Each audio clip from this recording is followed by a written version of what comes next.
Se po mos është Shqipëria kaq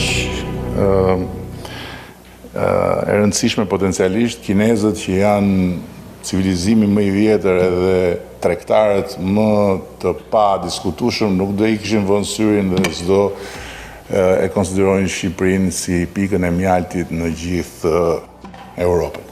Kryeministri Edi Rama në një fjalim të shkurtër bëri lëvizje të madhe.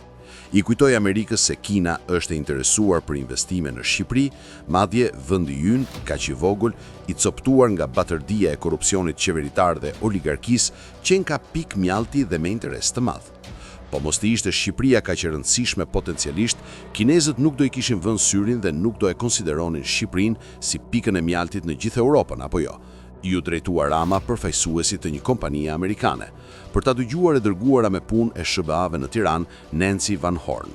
Diplomatja e SBA-s nuk shprehu asnjë reagim, duke ruajtur një ftohtësi të plotë e cila u pa përgjatë gjithë takimit, pasi protokolli qeveritar vendosi t'i ulte pranë me zëvendës kryeministren Belinda Balluku, personi për të cilën SPAK ka kërkuar autorizim për të arrestuar për një sër aferash të dyshuara.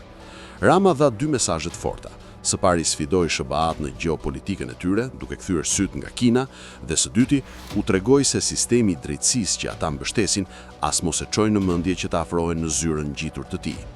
Rama mendon se kjo është lëvizje politike e një gjeniu, por koha ka treguar se mbetet metodë vjetër e liderëve autoritar që kur shohin në horizont fundin e tyre, kërcenojnë haptas. Me hedhjen e syve nga Kina, po hap një betejë të madhe, pa e kuptuar se tundja e atyre 83 mandateve i trete në duar. Përmendja e Kinës është qëllim dhe arsyet e kësaj trimërie duhen parë tek frika. Një vend antar i NATO-s nuk mund të flirtojë kaq haptas me Kinën apo Rusinë. Rreziku mbetet i madh për vendin, por Rama duket se Kinën nuk e ka vetëm si kërcënim, por si formë për të treguar se është zot në këtë vend. Rama sot ishte në Tropoj, por i ra nga Kina.